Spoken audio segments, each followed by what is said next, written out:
L'opérateur Djibouti Telecom accélère le déploiement de son réseau haut débit sur l'ensemble du territoire national pour améliorer la connectivité Internet. En effet, les chantiers structurants sont en cours en vue de densifier la couverture de tous les services proposés par l'opérateur djiboutien des télécommunications. Fort d'une croissance régionale et internationale, Djibouti Telecom continue d'étendre son réseau dans un contexte de demande croissante en connectivité dans la Corne de l'Afrique. L'opérateur a ainsi accéléré la rénovation de ses infrastructures et a également déployé de nouvelles afin d'anticiper sur l'évolution de son marché.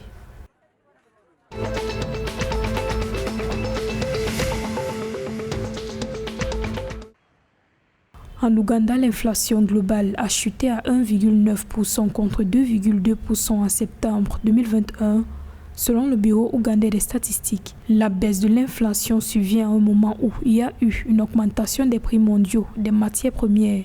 Le Bureau des statistiques attribue la chute de l'inflation locale à la baisse à 2,4% des tarifs de transport et à 1,1% des prix des services. L'inflation des boissons alcooliques, du tabac et des stupéfiants a connu une baisse à 0,5%, tandis que l'inflation du logement, de l'eau, de l'électricité, du gaz et d'autres carburants est tombée à 0,9% au cours de la période sous revue.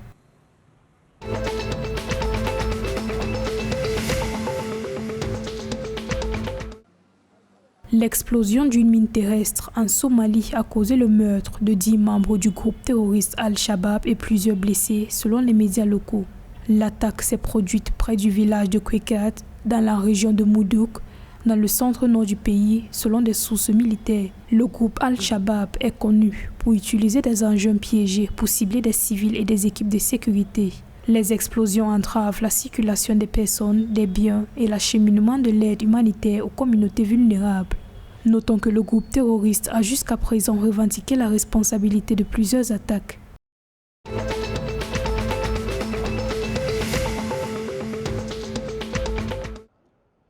Le Kenya accueille depuis le 1er novembre 2021 une conférence de haut niveau sur le rôle des communautés économiques régionales dans la promotion de l'agenda jeunesse, paix et sécurité. La rencontre de 5 jours a pour but d'adopter des cadres pouvant favoriser la place des jeunes dans le programme de stabilisation de la Corne de l'Afrique. Les organisateurs plaident pour des politiques plus inclusives et un engagement significatif des jeunes dans la consolidation de la paix et les mécanismes de prévention des conflits. Les forces de sécurité de l'Éthiopie ont neutralisé 170 présumés rebelles de l'armée de libération Oromo, selon un rapport de la presse officielle Ethiopian News Agency, publié le 31 octobre 2021. C'était lors d'opérations menées au cours des 3 derniers mois à Gouji, dans l'état régional d'Oromia. Des sources militaires indiquent que 12 rebelles et 51 de leurs complices présumés avaient également été arrêtés au cours de ces opérations. Désigné comme groupe terroriste par le Parlement éthiopien en 2011, le Front de libération Oromo avait été retiré de la liste des terroristes en juillet 2018 pour faciliter les négociations et favoriser la réconciliation.